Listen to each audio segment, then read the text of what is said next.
Okay. जय हिंद।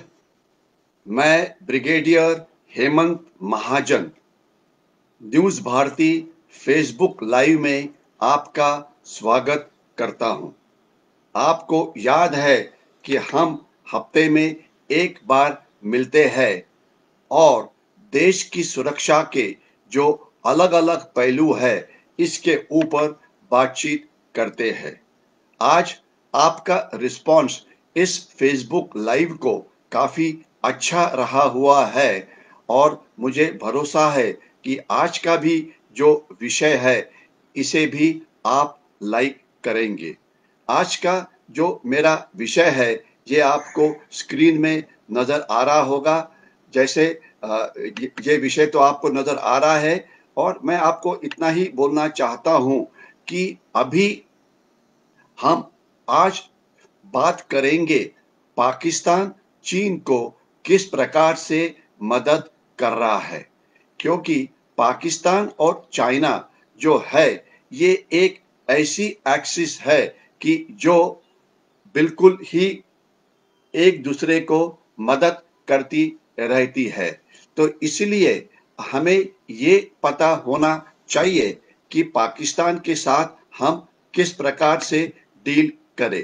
तो आज का हमारा विषय है पाकिस्तान, जिसके बारे में अभी हम बातचीत करने वाले हैं। शुरुआत करते हैं कि आज पाकिस्तान किस प्रकार से मदद कर रहा है चीन को। अभी खबर आई थी टीवी के ऊपर कि चाइना का जो एयरफोर्स है ये स्कार्दू नाम का जो एयरबेस है पाकिस्तानी ऑक्यूपाइड जम्मू कश्मीर के अंदर, या जिसे हम बोल सकते हैं कि वो गिलगिट बाल्टिस्तान में है। यहाँ पर चाइना का कुछ हवाई जहाज फाइटर एयरक्राफ्ट लैंड हुए थे। ये शायद साइकोलॉजिकल वॉरफेयर का हिस्सा है, क्योंकि स्कार्दू एयर बेस जो पाकिस्तानी ऑक्यूपाइड कश्मीर में है, जिसकी हाइट तकरीबन 7,000 फीट है, वहां पे चाइनीज एयरफोर्स क्यों लैंड करे, उनके फाइटर एयरक्राफ्ट क्यों लैंड करे। इसके पहले भी 2-3 बार उन्होंने स्कार्दू एयरबेस के ऊपर लैंड किया था। स्कार्दू का एयरबेस और जो तिब्बत में चाइना के अलग अलग एयरक्राफ्ट है इसके अंदर क्या फर्क है, ये हमें सबसे पहले समझ में आना चाहिए। बात यह है कि चाइना के लद्दाख के सामने जो तिब्बत का एरिया है वहां पे काफी सारे एयर बेसेस है, लेकिन तिब्बतन प्लेटो की हाइट ये तकरीबन 11, 12, 13,000 फीट से लेकर 14 या 15,000 फीट इतनी है। तो अगर कोई भी मिलिट्री एयरक्राफ्ट, फाइटर एयरक्राफ्ट हो, बॉम्बर हो, इंटरसेप्टर हो या कोई भी लड़ाऊ एयरक्राफ्ट अगर इस हाइट से टेक ऑफ करता है तो उनकी जो मैकेनिकल एफिशिएंसी होती है वो 50 या 60% से कम होती है, तुलना में अगर ये एयरक्राफ्ट लैंड करे या टेक ऑफ करे ऐसे एयरफील्ड से जो मीन सी लेवल के ऊपर है। यानी कि अगर एक एयरक्राफ्ट चंडीगढ़ से टेक ऑफ होता है तो वहां अगर वो 10 टन वजन का हथियार, बॉम्ब, मिसाइल्स, क्षेपणास्त्र लेके उड़ान कर सकता है, और अगर वही विमान अगर टेक ऑफ करे तिब्बत के एयरफील्ड से तो उनकी एफिशिएंसी 60%, 70% से कम होती है। यानी कि वो केवल 10 टन के तुलना में केवल 3 या 4 टन की युद्ध सामग्री लेकर उड़ान कर सकता है। तो ये चाइनीज एयरफोर्स को एक बड़ी हैंडीकैप है। तो क्या इसीलिए इस हैंडीकैप को कम करने के लिए क्या चाइना स्कार्दू एयरबेस का इस्तेमाल करना चाहता है? शायद ये फिजिकली तो पॉसिबल है, ये इम्पॉसिबल बिल्कुल नहीं है। लेकिन देखा जाए तो ये एक चाइना के लिए बहुत ही बड़ा इंसल्ट है। वो हिंदुस्तानी आर्मी के साथ लड़ नहीं सकता है, इसलिए शायद वो पाकिस्तान की मदद ले रहा है। लेकिन ज़्यादा फिक्र करने की ज़रूरत नहीं है। जो स्कार्दू एयर बेस है या लद्दाख के सामने जो पाकिस्तान के एयर बेसेस हैं, उसके ऊपर हमारा पूरी तरह से ध्यान है। और अगर हमारे जो अवैक्स है, अर्ली वार्निंग एयरक्राफ्ट सिस्टम जो हमारी है, तो वो बिल्कुल वहाँ उनके ऊपर नज़र रखे हुए है। और पाकिस्तानी आर्मी के साथ किस प्रकार से लड़ना, ये इंडियन आर्मी बहुत अच्छी जानती है। और पाकिस्तानी एयरफोर्स ने कभी बाद में लड़ाई की नहीं है। जब हमने हमला किया था हमारे हवाई दल की मदद से, जो हमला हुआ था बालाकोट के ऊपर, तो वहाँ पे जो पाकिस्तान के एयरफोर्स है, हमारी जो एयरफोर्स का हमारा हमला था, उसे वो इंटरसेप्ट ही नहीं कर पाए, वो उनका पीछा ही नहीं कर पाए। और आपको इतना भी याद होगा कि इसी हमले में जब एक डॉग फाइट हुआ, हमारा विमान बिल्कुल पुराना था, मिग सीरीज का, जो हमारे एक ब्रेव पायलट उसे पायलट कर रहे थे, और पाकिस्तान का F-16 कि वो कंपैरेटिवली एक मॉडर्न एयरक्राफ्ट है। तो इसमें हमने उनका एक F-16 विमान ये गिरा दिया था। तो यानी एयरफोर्स की तुलना करें तो हम काफी तैयार है पाकिस्तान की भी तुलना, पाकिस्तान के भी कंपैरिजन के अंदर। तो मैं आपको इतना ही बोलना चाहता हूं कि इस प्रकार की हमले की हमने बिल्कुल फिक्र करने की जरूरत नहीं है, क्योंकि हम इस प्रकार का जो हमला है इसके उसके लिए बहुत ही अच्छी तरह से हमारा हम हमारा खुद का रक्षण ये कर सकते हैं। तो इसलिए हम अभी ये देखते हैं कि पाकिस्तान इस प्रकार की मदद कौन क्यों कर रहा है। क्या ये मदद करना उनके लिए, इसके सिवाय उनके पास कोई चारा नहीं है क्या? क्या ये टू फ्रंट वॉर है? दूसरी इंफॉर्मेशन जो आई थी वो इस प्रकार से आई थी कि कि पाकिस्तान के कुछ जो हवाई जहाज वाले, जो पाकिस्तानी सेना के कुछ लोग शायद मदद करने के लिए पहुंचे हुए हैं। समझ लीजिए कि वो पहुंचे हुए हैं लद्दाख के सामने। कुछ चाइनीज मीडिया में इस प्रकार की खबर आई थी कि इस प्रकार से कुछ प्रॉब्लम्स क्रिएट करने की कोशिश हो रही है, और चाइनीज जो आर्मी है वो पाकिस्तानी आर्मी की मदद ले रहा है। तो इससे क्या होगा? मेरे ख्याल से ज्यादा फिक्र करने की जरूरत नहीं है।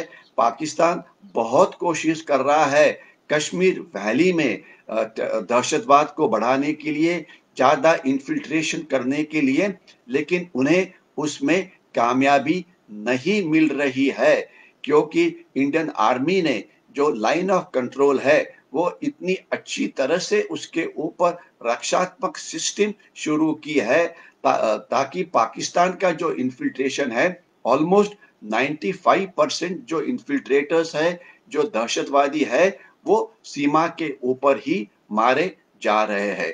तो अगर पाकिस्तानी अभी चाइनीज आर्मी को मदद करने के लिए लद्दाख में चाइनीज आर्मी के साथ रहते हैं, तो उसका कोई खास फर्क नहीं पड़ने वाला, बल्कि केवल ये एक साइकोलॉजिकल वॉरफेयर का और एक हिस्सा के तौर पे हमने देखना चाहिए। एक इम्पॉर्टेंट खबर पाकिस्तान के तुलना में यह है कि पाकिस्तान की जितनी भी पॉलिटिकल पार्टीज है, पीपल्स पार्टी ऑफ पाकिस्तान जो भुट्टो की पार्टी है, बिलावल भुट्टो या जरदारी की पार्टी है, या PML यानी कि पाकिस्तानी मुस्लिम लीग, ये सभी इकट्ठे होके जो प्रेजेंट गवर्नमेंट है इमरान खान की, उनके खिलाफ वो उन्होंने आंदोलन शुरू किया है। और एक बिल्कुल रेडिकल क्लरिक है जो अभी शायद सुधर गए हैं, वो इस आघाड़ी का नेतृत्व कर रहे हैं।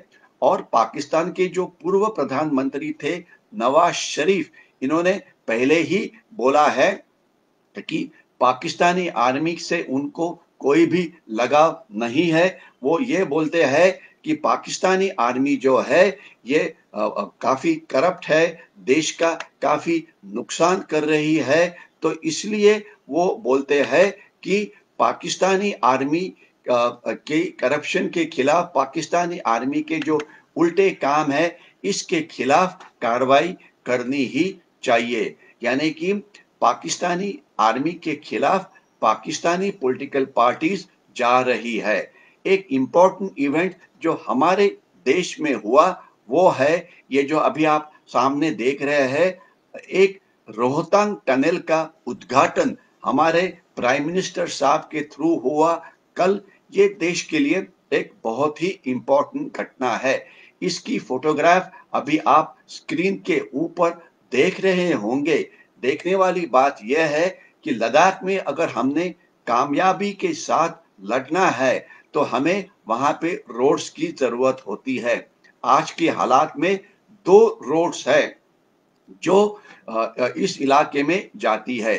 पहला रोड है वाया जम्मू कश्मीर जाता है लद्दाख की तरफ, दूसरा है वो वाया हिमाचल प्रदेश जाता है।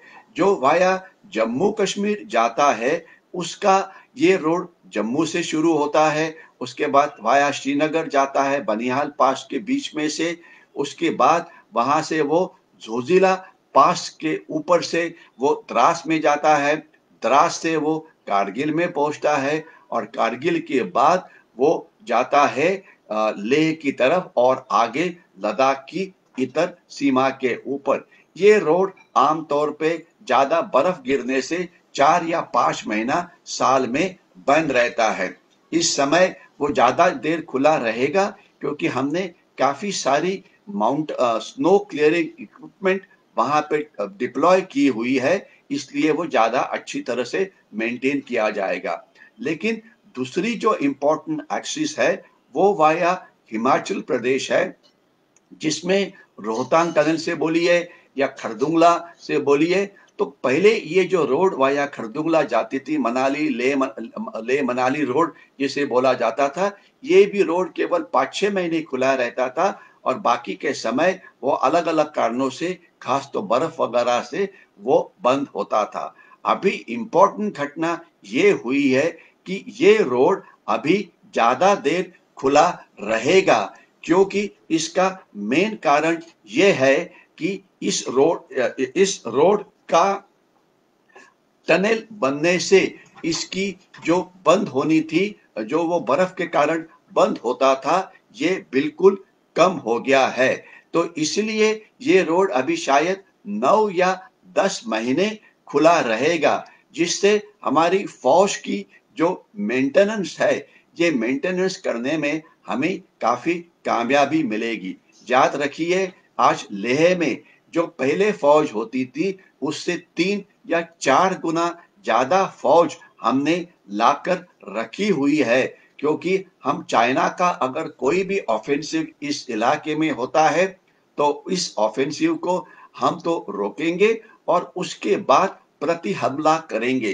तो इसके लिए जितनी फौज की जरूरत है, जिसकी तोफखाने की जरूरत है, आर्टिलरी गन्स है, मोटर गन्स है, क्षेपणास्त्र यानी मिसाइल्स है, ये सब पहले से ही वहां पे लाके रखे हुए हैं।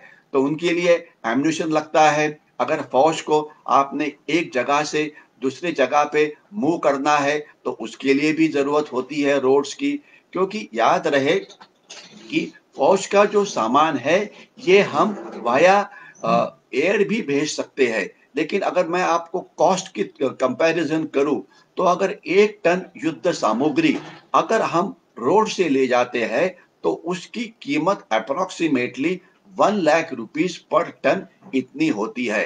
तुलना में अगर ये सामान बाय एयर लिया जाता है तो ये 15 करोड़ रुपीस पर टन होता है। यानी कि बाय एयर या वो हेलीकॉप्टर से ले जाए या वो जैसे हमारे बड़े एयरक्राफ्ट है, AN-32 है, IL-76 है, सी हरक्यूलिस हमारे पास है, इससे ले जाए तो ऑब्वियसली इसकी कॉस्ट जो है वो 15 गुना बढ़ती है। और इसके सिवाय ये भी होता है, अगर वेदर खराब हो तो एयरक्राफ्ट लैंड नहीं हो सकता। तो अभी ये प्रॉब्लम्स काफी कम हो जाएगी और हम विंटर्स के अंदर भी हमारी फौज की जो मेंटेनेंस है वो ठीक तरह से कर पाएंगे। तो ये एक बहुत ही अच्छी घटना है और इसके लिए हमारी जो संस्था है बॉर्डर रोड्स ऑर्गेनाइजेशन, उसको हमने कॉम्प्लीमेंट करना चाहिए कि उन्होंने इस प्रकार की जो रोड है इसको बिल्कुल अच्छी तरह से तैयार किया हुआ है और जिससे हम लड़ाई करने के लिए अच्छी तरह से तैयार रहेंगे। तो ये स्ट्रेटेजिकली सामरिक दृष्टि से हमारे लिए एक बहुत ही महत्वपूर्ण घटना है। अभी मैं आपको पाकिस्तान के बारे में बात करने वाला हूं, लेकिन इसके पहले मैं आपको जो पेंगेंगसो लेक है ये दिखाना चाहता हूं। ये जो पेंगेंगसो लेक है, अगर आप देखेंगे तो इस पेंगेंगसो लेक का एक महत्वपूर्ण जो हिस्सा है वो ये है कि ये लेक तकरीबन आप देखेंगे काफी बड़ा है। 140 किलोमीटर्स उसकी लेंथ है, 3 to 4 किलोमीटर्स उसकी रुंदी है। और अगर आप मेरा कर्सर देख पाएंगे तो पेंगेंगसो लेक का एक नॉर्थ की तरफ एरिया होता है और दूसरा जो तरीका है वो साउथ की तरफ है, यानी कि नॉर्थ ऑफ पेंगेंगसो लेक और साउथ ऑफ पेंगेंगसो लेक। इसके पहले की जो कार्रवाई थी ये नॉर्थ ऑफ पेंगेंगसो लेक हो रही थी। मैं आपको दिखा रहा हूं फिंगर 4, फिंगर 5, फिंगर 8।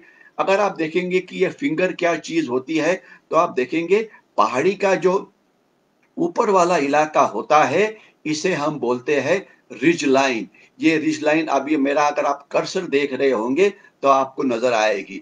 उससे जो नीचे पहाड़ी जाती है लेक की तरफ, इसे फिंगर्स बोला जा सकता है या फौजी भाषा में इसे हम स्पर बोलते हैं। और दो स्पर के बीच का जो एरिया है जहां से नाले शुरू होते हैं इसे री एंट्रेंट बोलते हैं फौजी भाषा में, या आप उसको बीच वाला एरिया बोल सकते हैं। तो ये फिंगर 4, फिंगर 5 जो है, हमारी जो एलएसी थी ये फिंगर 4 से जाती थी और फिंगर 8 जो है, ये जो बीच वाला जो एरिया था, ये एक एरिया इस प्रकार से बोला जाए कि ये एरिया एक नो बैन्स लैंड था। इसी में चाइना ने एंट्री की थी और इसी को हमने फिंगर 4 के पास रोका है। लेकिन 27, 28 को क्या हुआ कि ये जो स्पंगुर गैप है, स्पंगुर लेक है, और यहाँ पे अगर देखेंगे यहाँ हमारा चुशुल है, हेलमेट टॉप है, ब्लैक टॉप है, तो यहाँ पे गुरुंग हिल है। आप हमारे सब ये मैप देख रहे होंगे, हमारा इंडियन मैप देख रहे होंगे। तो इंडियन आर्मी ने ये जो पूरी हाइट्स है, ये पूरी हाइट्स ऑक्यूपाई कर ली, जिससे चाइना के कोई भी टैंक अंदर नहीं आ सकते। तो जिस प्रकार से इंक्रोचमेंट चाइना ने नॉर्थ ऑफ पेंगेंगसो लेक की थी, वो हमने अभी साउथ ऑफ पेंगेंगसो लेक की है, कि जो कि चाइना के लिए एक बहुत ही बड़ा धक्का है। तो इससे चाइना को काफी बड़ा शॉक लगा है और वो अभी सोच रहे हैं कि इंडियन आर्मी का जो मुकाबला है वो किस प्रकार से करे, तो जिसमें उनको पूरी जो सक्सेस है वो नहीं मिल रही है। तो इसलिए चाइना को काफी शॉक लगा हुआ है और वो अभी अलग अलग जो उनके पास तरीके हैं उसका इस्तेमाल करते हुए वो हमारे ऊपर प्रेशर डालने की कोशिश कर रहे हैं कि आप वापस चले जाओ। उन्होंने काफी बोला था कि हम 1959 का जो हमने एलएसी का जो आपको प्रपोजल दिया था इसके ऊपर बातचीत करने के लिए तैयार है, लेकिन हम बिल्कुल साफ है, हमने इस प्रकार का किसी भी किसी भी इस प्रकार के प्रपोजल का हमने इस्तेमाल नहीं करना है। हमारी जो ये है बिल्कुल साफ है। हमने उनको बोला है कि अगर कुछ करना है तो आपको जो पहला एरिया था, यानी कि 5 मई से जब से ये इंक्रोचमेंट शुरू हुआ उसके पहले जो डिस्पोजिशन थी आपने वहां पे जाना चाहिए। और नंबर 2 बात कि इसके बाद जो लाइन ऑफ एक्चुअल कंट्रोल है वो आपको उसके ऊपर निगोशिएशंस करने पड़ेंगे, जिसके लिए चाइना तैयार नहीं है। वो केवल टाइम पास कर रहा है और अभी उनकी एयरक्राफ्ट स्कर्दू में लैंड होना वो उसी साइकोलॉजिकल वॉरफेयर का हिस्सा है। पाकिस्तानी सोल्जर्स वहां पर आए हैं गलवान में चाइना की रक्षा के लिए, वो भी एक प्रोपेगेंडा वॉरफेयर का हिस्सा है। तो अभी पाकिस्तान के ऊपर बातचीत करना शुरू करते हैं। तो ये जो पाकिस्तान आपको सामने नजर आ रहा है, तो आप देखेंगे कि पाकिस्तान का जो मतलब जो पाकिस्तान आपको नजर आ रहा है, इस पाकिस्तान के दो बड़े हिस्से आपको नजर आने चाहिए। पहले आप उसका जो बॉर्डर एरिया है, ये बॉर्डर एरिया आप जरूर देख ले। इस बॉर्डर एरिया के अंदर अगर आप मेरा ये देख रहे होंगे, तो इस तरफ उनकी तरफ जो है, वो है उनका जिसे हम बोलेंगे, वो है अफगानिस्तान के साथ लगी हुई सीमा। ऊपर का जो एरिया है, वहां पे चाइना के साथ सीमा है। यहाँ जो सीमा है, वहां पे ईरान की सीमा है। और ये जो एरिया है, ये सीमा भारत के साथ लगी हुई है। तकरीबन 4000 किलोमीटर की सीमा, 3147 किलोमीटर की सीमा भारत के साथ लगी हुई है। मैं आपको ये क्यों दिखा रहा हूं? पाकिस्तान की जो सेना है, generally 85% of Pakistani army used to be deployed on the Indo-Pakistan border, यानी कि हिंदुस्तान और पाकिस्तान की जो बॉर्डर है, वहां पे ये सेना तैनात होती थी। लेकिन अभी क्या हुआ है? अभी ये हुआ है कि पाकिस्तानी आर्मी जो इंडियन बॉर्डर के ऊपर डिप्लॉय है, ये काफी कम हो गई है, क्योंकि 50% ऑफ पाकिस्तानी जो आर्मी है, ये डिप्लॉयड है अभी पाकिस्तान के अंदर। जो अलग अलग स्वतंत्रता मूवमेंट जो पाकिस्तान में शुरू है, जिसके बारे में अभी मैं बोलने वाला हूं, उनको दबाने के लिए अगर आप 50% ऑफ पाकिस्तानी आर्मी अगर उनका खुद का स्टेटमेंट ले, तो वो एंटी टेररिस्ट ऑपरेशन पाकिस्तान के अंदर कर रहे हैं।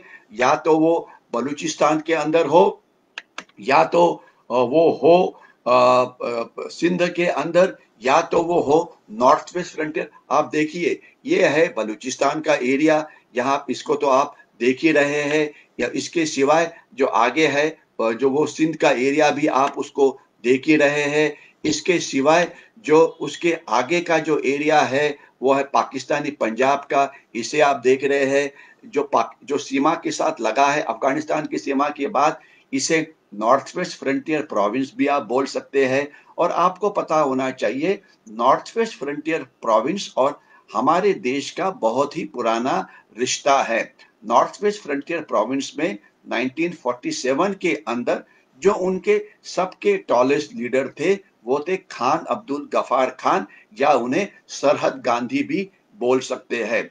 आज आपको पता है कि हमारे राष्ट्रपिता महात्मा गांधी, इनका जो बर्थ एनिवर्सरी था, वो 2 अक्टूबर को था। तो ये फ्रंटियर गांधी जो थे, उनका भारत के साथ बहुत ही लगाव था। और उनका स्टेटमेंट है, जब उन्हें पाकिस्तान में जाने के लिए फोर्स किया गया कि इंडिया ने हमें धोखा दे दिया, वो भारत में आना चाहते थे। और यहाँ जो लोग रहते हैं, वो पठान है। और ये जो लोग हैं, केवल पाकिस्तान में है नहीं, बल्कि वो अफगानिस्तान के अंदर है। यानी कि पठान रेस जो है, सीमा के दोनों तरफ डिवाइड हुई है। और ये बहुत लड़वैये लोग हैं। और अगर आपको इस इलाके का इतिहास पता होगा, तो शायद आपको ये पता है कि जो अलग अलग सुपर पावर्स थी, उन्होंने ये जो एरिया है, frontier area, north west frontier province का और अफगानिस्तान का, यहाँ पे 19th सेंचुरी के अंदर ग्रेट ब्रिटेन ने उनके साथ लड़ने की कोशिश की,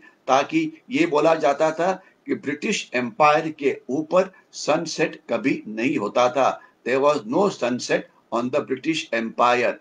लेकिन ब्रिटिश एम्पायर ने वहां पे 3 लड़ाइयां लड़ी, जिसे ब्रिटिश अफगानिस्तान वॉर 1, वॉर 2 और वॉर 3 से पुकारा जाता है। 10 साल के ऊपर ये लड़ाइयां लड़ी गई, लेकिन उसमें उनका पराभव हो गया। इसके सिवाय आपको पता है कि 1980s के अंदर यूनाइटेड सोवियत सोशलिस्ट रिपब्लिक, ये महाशक्ति थी। उन्होंने अफगानिस्तान के अंदर आने की कोशिश की। 10 साल उन्होंने अफगानिस्तान को अपने अंडर लाने की कोशिश की, लेकिन उनका वहां पे पराभव हो गया। याद रखें कि सोवियत यूनियन की आर्मी कोई पेपर टाइगर्स नहीं थे। उनका सेकेंड वर्ल्ड वॉर का एक्सपीरियंस था। उनकी वेपन्स बहुत ही मॉडर्नाइज थी। उनके जो जनरल्स यानी कि जो नेतृत्व था वो सेकेंड वर्ल्ड वॉर के एक्सपीरियंस का नेतृत्व था। जैसे हमारे फील्ड मार्शल सैम मानेकशॉ वगैरह ये 1944 में म्यांमार के फ्रंट के ऊपर लड़े हुए थे, तो ये इसलिए उनको अनुभव था। तो उसी प्रकार का उनका नेतृत्व था कि जो इसमें लड़ा हुआ था। इसके बावजूद सोवियत यूनियन अफगानिस्तान के ऊपर कभी कब्जा नहीं कर पाया। 90s में वो वापस चले गए। उसके बाद 9/11 का जो दहशतवादी हमला हुआ, इसके बाद यही कोशिश अमेरिका ने की। वो तब से लेकर अभी तक अफगानिस्तान के ऊपर एक फ्रेंडली गवर्नमेंट को वहां पे रखने की कोशिश कर रहे हैं, लेकिन उनको उसमें यश नहीं मिला है। अभी आपको पता है कि आज अभी यूएसए के अंदर ये होने वाला है। यूएसए के अंदर अभी इलेक्शंस होने वाले हैं और इस इलेक्शंस के अंदर ये अफगानिस्तान जो है ये एक बड़ा इशू बना हुआ है। बड़ा इशू इसलिए कि इसके अंदर वो क्या करना चाहते हैं कि वो अफगानिस्तान से अपनी फौज को पीछे ले जाना चाहते हैं। तो इसीलिए अफगानिस्तान के ऊपर वो कुछ कर नहीं पाए। मैं बात कर रहा था ये नॉर्थ वेस्ट फ्रंटियर प्रोविंस जो है इसकी, जहां पे उनकी प्रॉब्लम है। और अभी यहाँ पे अगर आप ये भी देख रहे होंगे कि मैंने स्कर्दू एयरफील्ड की बात की थी जो पाकिस्तानी ऑक्यूपाइड कश्मीर में है। मैंने गिलगिट बाल्टिस्तान की बात की थी, वो यहाँ पर है। और ये है नॉर्थ वेस्ट फ्रंटियर प्रोविंस, जिसके अंदर के जो उनके लोग हैं वो उनके काफी सारे रिश्तेदार ये पाकिस्तान की तरफ है। तो इससे ये लोग पाकिस्तान से अलग होना चाहते हैं।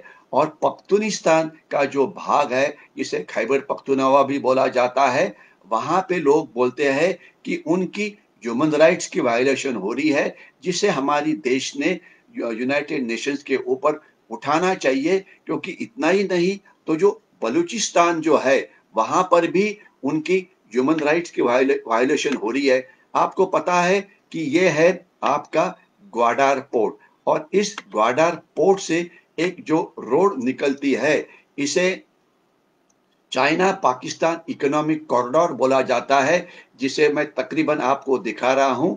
ये सभी इस एरिया से जाता है और वो अल्टीमेटली चाइना के अंदर एंटर करता है। तो ये जो इकोनॉमिक कॉरिडोर है तकरीबन 4,500 किलोमीटर उसकी लंबाई है। तो इस इकोनॉमिक कॉरिडोर को गार्ड करने के लिए 2 से 3 डिवीजन पाकिस्तान आर्मी की इसे डिप्लॉय की है। यानी कि पाकिस्तानी आर्मी 50% तो एंटी टेररिस्ट ऑपरेशन कर रही है बलूचिस्तान के अंदर, वो एंटी टेररिस्ट ऑपरेशन कर रहे हैं सिंध के अंदर। ये देखिए यहाँ पे सिंध नजर आ रहा है आपको। इसके सिवाय फ्रंटियर बात की मदद से जम्मू कश्मीर में हम और हमारे देश में गड़बड़ करना शुरू किया है। तो पाकिस्तानी आर्मी का आज का हालात काफी बुरा है। इतना ही नहीं तो पाकिस्तान की जो अर्थव्यवस्था है उनका भी जो हालात है ये काफी बुरा है। तो इसलिए मैं आगे जाता हूं। अगर आप देखेंगे तो यहाँ पे आपको नजर आएंगे पाकिस्तान के अलग अलग स्टेट। अगर आप देखेंगे तो एरिया वाइज जो बलूचिस्तान, अगर आप देखेंगे पाकिस्तान की अगर पॉपुलेशन अगर आप देखेंगे तो यहाँ पे ये 16 करोड़ की पॉपुलेशन दी है। लेकिन ये जो पॉपुलेशन अर्थात 2010 की ये फिगर्स है। अभी 2020 में जब अलग सेंसस होगा तो लेटेस्ट फिगर हमें पता लग जाएगी। लेकिन माना जाता है कि 16 करोड़ की जो उनकी पॉपुलेशन है शायद अभी 19 या 20 करोड़ के आसपास पहुंची हुई है।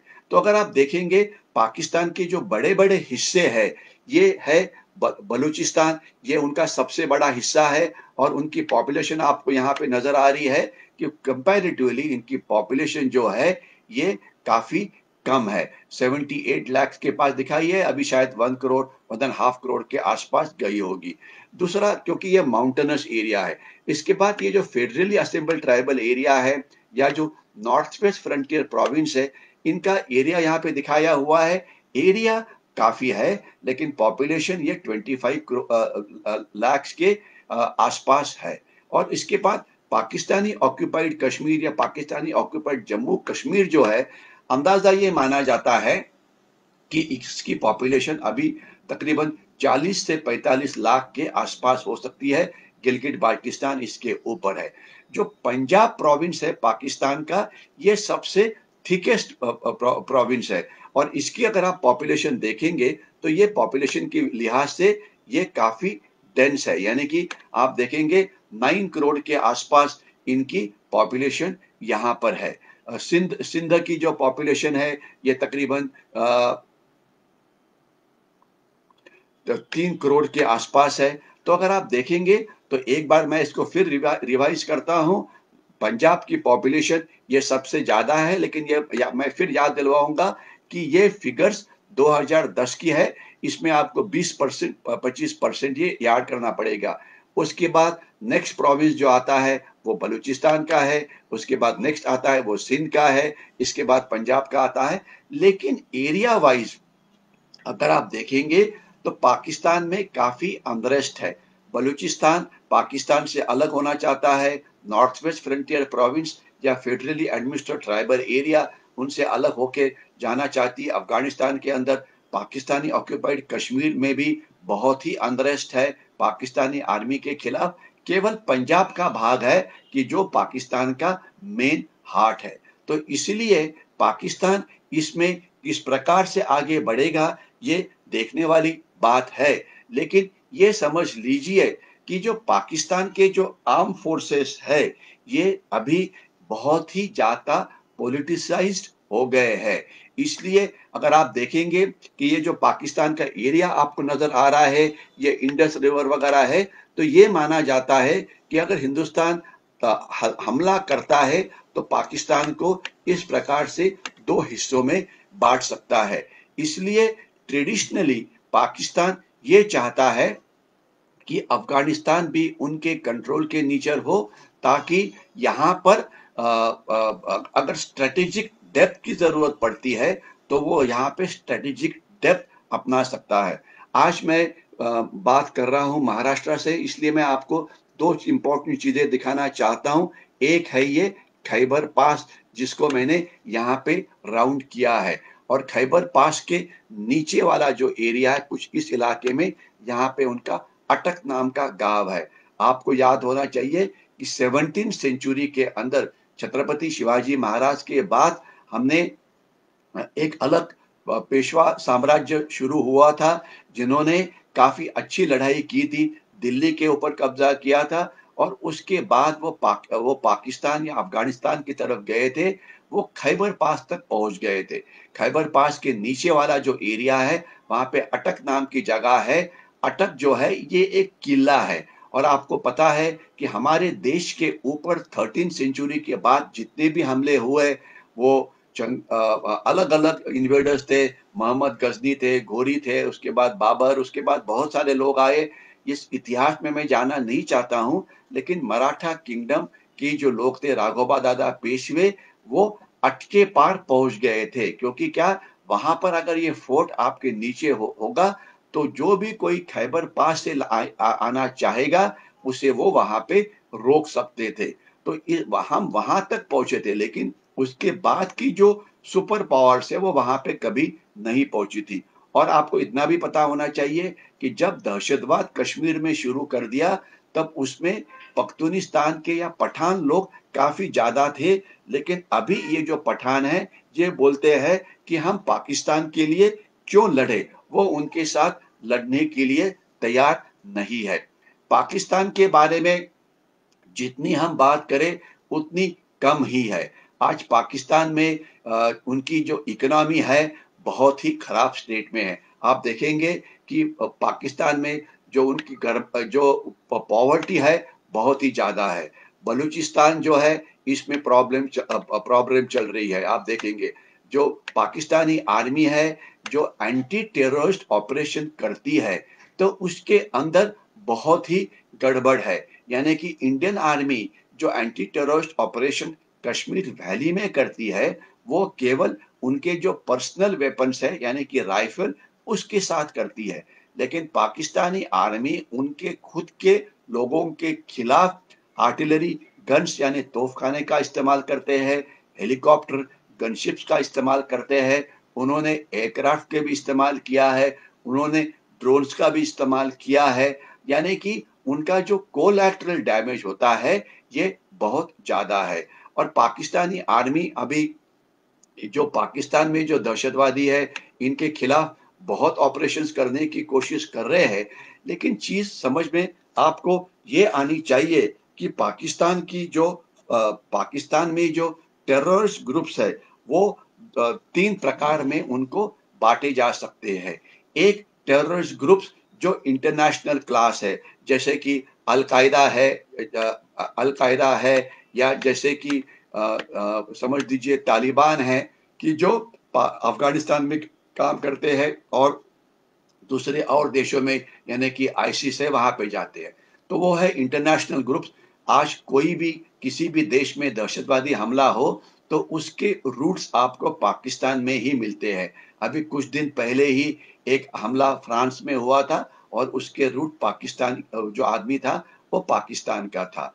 तो ये पाकिस्तान के खिलाफ ये पाकिस्तान में एक तो इंटरनेशनल क्लास दहशतवादी गठ है जिसमें अलकायदा है, जिसमें तालिबान है, जिसके अंदर आईसिस है और इस प्रकार के ग्रुप। दूसरे जो ग्रुप है जो पाकिस्तान हमारे देश के खिलाफ, इंडिया के खिलाफ इस्तेमाल करता है, जैसे कि लश्कर ए तोयबा है, जैश ए मोहम्मद है, हिजबुल मुजाहिद है। अभी इनका काफी हमने कंबरदा तोड़ दिया है, हमने उनको बहुत ही अच्छी तरह से टैकल किया है कश्मीर में। और आज की कश्मीर की हालात आपको पता है कि लेह लद्दाख में एक भी दहशतवादी मौजूद नहीं है। जो नीचे वाला कश्मीर का एरिया है वहां पर भी एक भी दहशतवादी नहीं है। दहशतवाद जो अगर आज कश्मीर के कुछ हिस्सों में है तो वो केवल है कश्मीर वैली के कुछ हिस्सों के अंदर। माना जाता है कि वहां पर शायद ज्यादा से ज्यादा जो दहशतवादी है वो केवल होंगे तकरीबन 100 और 150 के बीच में। और पाकिस्तान और जो कश्मीरी दहशतवादी कुछ जो लोकल है वो लड़ने के काबिल नहीं है। वो सोशल मीडिया के ऊपर तो बहुत एक्टिव है लेकिन फील्ड में लड़ने की उनकी क्षमता ये बहुत ही कम है। और अगर आप न्यूज़पेपर पढ़ते होंगे तो हर हफ्ते में आपको खबर मिलती है 5-6 और दहशतवादी वहां पे मारे गए हैं।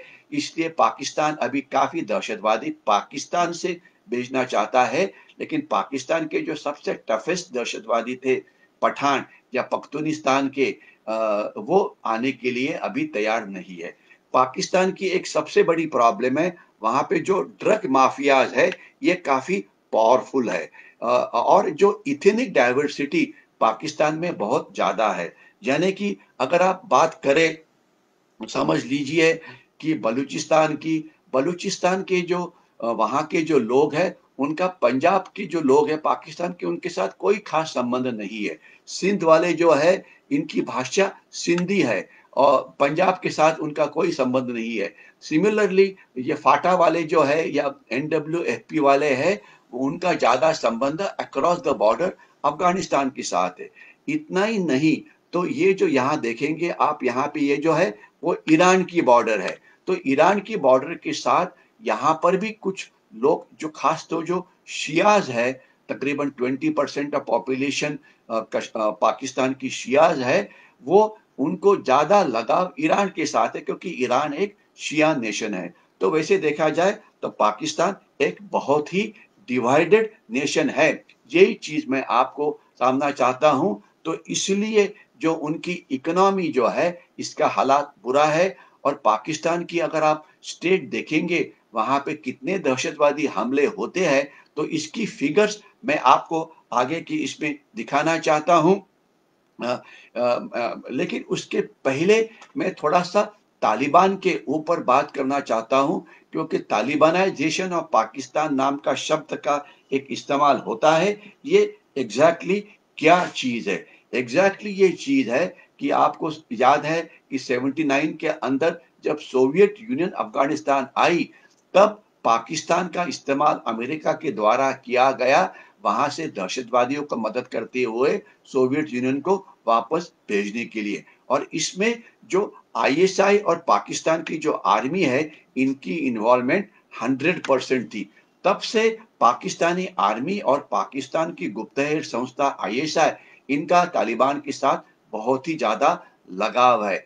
तो इससे क्या हो गया है कि इसमें तालिबान के अलग हिस्सा है जिसका नाम अगर आप देखेंगे, जिसे बोला जाता है तहरीक तालिबान पाकिस्तान।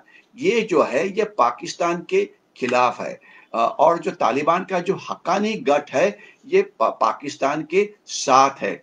तो इसके लिए ये इम्पोर्टेंट है कि जब मैं अलग-अलग दहशतवादी गठों की बातचीत करता था, तो मैंने आपको बताया एक अल-कायदा, आईसिस वाला गठ जो इंटरनेशनल क्लास है, जो दुनिया में अलग-अलग जगह पे काम करता है। अभी अज़रबैजान और और आर्मेनिया के बीच में युद्ध चला है, आज इसका 7वां दिन है, तो इसके अंदर पाकिस्तान से भी कुछ दहशतवादी वहाँ पे भेजे गए हैं। लेकिन जो तीसरा जो गठ है, जो दहशतवादी जो पाकिस्तान के खिलाफ है, वो है तहरीक तालिबान पाकिस्तान, जो पाकिस्तान के ऊपर बहुत बड़ा और ज़्यादा तरीके से दहशतवाद क्रिएट कर रहा है। और इतना ही नहीं, तो बलूचिस्तान में अलग-अलग स्वतंत्रता वाले ग्रुप है, जिसमें बलूचिस्तान लिबरेशन आर्मी है, बहुत सारे हैं, वो एक अपने आप में अलग ही विषय होगा। ये पूरे उनके पाकिस्तान के खिलाफ है। तो आज पाकिस्तान के अंदर पाकिस्तान के खिलाफ जो लोग हैं, उनकी संख्या काफ़ी है और ये माना जाता है कि पाकिस्तानी आर्मी उनको दबा रही है। तो हम आज पाकिस्तान अपने ही ट्रैप में फँसा है, जो तालिबान का इस्तेमाल जो सोवियत यूनियन के अगेंस्ट किया गया, अभी पाकिस्तानी आर्मी ही तालिबानाइज़्ड हो गई है। तो अगर हम इथिनिटी के तरीके से पाकिस्तान की तरफ देखते हैं, तो यहाँ पे 4 बड़ी जो इथनिसिटी है आपको नज़र आ रही है। एक तो है पश्तून्स कि ये आप शायद मेरा एरो देख रहे होंगे। एक तो है पश्तून्स कि ये मैं पश्तून्स की यहाँ पे बात कर रहा हूँ।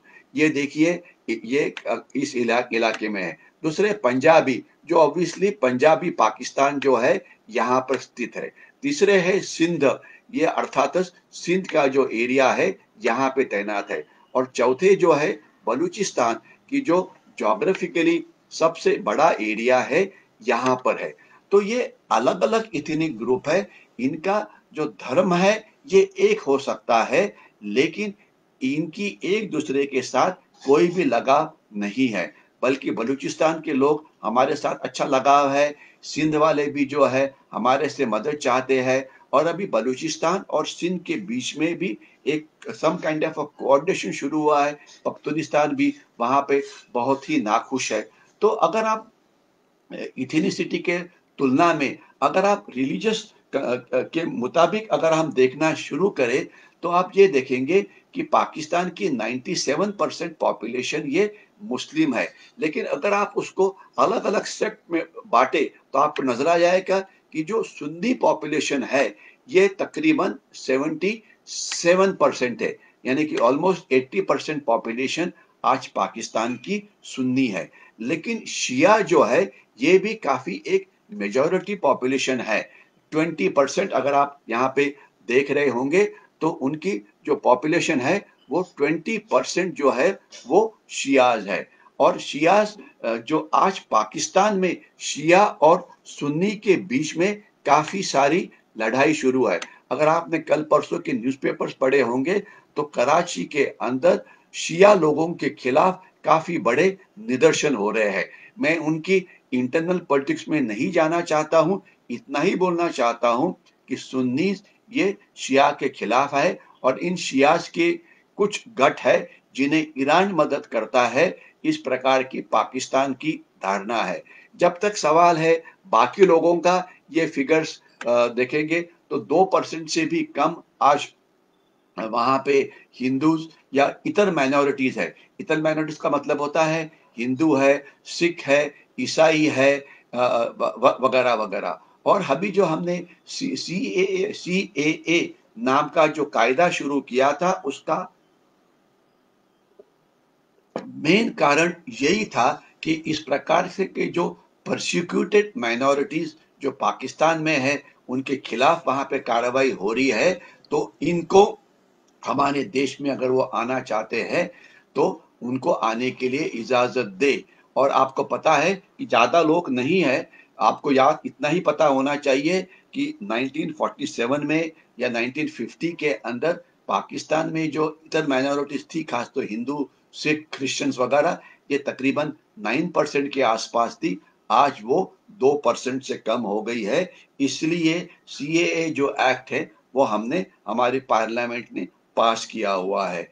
तो अभी मैं अभी यहाँ पे रुकता हूँ, क्योंकि आज मैंने 45 मिनट बातचीत करनी थी और उसके बाद मैंने आपसे कुछ सवाल जवाब होंगे तो उसे लेना था। तो मैं आपको सिर्फ ये लास्ट वाली स्लाइड दिखाता हूँ और उसके बाद रुकता हूँ। अगर आप देखेंगे पाकिस्तान के अंदर दहशतवाद के कारण जो हिंसाचार हो रहा है वो कितना बड़ा है। आप यहाँ देखिए कि यहाँ पे दिया है साल, यहाँ पे दिए हैं कितने सिविलियंस पाकिस्तान के मारे गए हैं, यहाँ पे सिक्योरिटी फोर्सेस यानी कि सेना के लोग कितने मारे गए हैं और कितने दहशतवादी मारे गए हैं, और यहाँ पे टोटल यहाँ पे दिया हुआ है। तो अगर आप टोटल देखेंगे तो पिछले 2011 से लेकर 2019 तक पाकिस्तान में जो सिविलियंस है ये 9,620 मारे गए, यानी कि ऑलमोस्ट 10,000 सिविलियंस मारे गए हैं। इसके बाद सिक्योरिटी फोर्सेस कितने मारे गए हैं, तो आप देखेंगे कि सिक्योरिटी फोर्सेस तकरीबन 3,443 इतने पाकिस्तानी फौज के लोग मारे गए हैं। याद रखें कि कारगिल वॉर में तकरीबन 2,500 पाकिस्तानी सोल्जर्स मारे गए थे, इससे भी ज्यादा दहशतवादी में वो मारे गए हैं। और जो दहशतवादी अलग अलग प्रकार के हैं उनकी संख्या 20,000 के आसपास है। तो यानी कि और टोटल मिला के 33,000 के आसपास ये संख्या है। अगर आप इसकी तुलना हमारे देश के साथ करते हैं तो आपको नजर आएगा कि ऑलमोस्ट 10 से 11,000 लोग पाकिस्तान में हर साल मारे जा रहे हैं, जिसमें उनके पाकिस्तान के सिविलियंस है, उनके सिक्योरिटी फोर्सेस है, उन वहाँ के दहशतवादी है। और पाकिस्तान की लोक संख्या ये 20 कोटि से भी कम है, 20 करोड़, यानी कि भारत की तुलना में उनकी लोक संख्या हमारे से 1/6 है। और हमारे देश में दहशतवाद के कारण जो लोग मारे जाते हैं, सिक्योरिटी फोर्सेस हो या और हो, इनकी संख्या तकरीबन 500-600 हर साल के आसपास है। यानी कि पाकिस्तान में भारत की तुलना में दहशतवाद जो है कम से कम 10 गुना ज्यादा है। तो यहाँ पे अभी मैं रुकता हूँ, क्योंकि अभी जो समय आया है कि आपसे विदा लेने का। लेकिन इसमें मैं इतना ही बोलना चाहूंगा कि अभी हम जब फ्राइडे को मिलेंगे शाम को इसी समय, तो हम आगे पाकिस्तान की बात करेंगे, क्योंकि पाकिस्तान का ये जो एक्सिस है चाइना के साथ, ये हमें टू फ्रंट वॉर की तरफ लड़ाना चाहता है। पाकिस्तान क्या करता है सबको पता है, लेकिन पाकिस्तान के भी बहुत सारे वीक पॉइंट्स है जिसके बारे में मैंने अभी बताने की कोशिश की कि उनकी आर्मी का क्या हाल है, उनकी इकोनॉमी का क्या हाल है, उनके खुद के देश में लोग अलग अलग कैसे होना चाहते हैं, ये सभी के बारे में मैंने बात की। लेकिन इसका मतलब ये नहीं है कि पाकिस्तान अभी भी टूटने वाला है या रुकने वाला है, बिल्कुल नहीं। बल्कि वो उन्हें मदद करने के लिए बहुत सारे लोग हैं जो उनको मदद करते रहेंगे। लेकिन आज हमें पाकिस्तान में क्या चल रहा है इसके बारे में पता होना चाहिए, ताकि पाकिस्तान के खिलाफ अगर कोई कार्रवाई करनी पड़ती है तो हम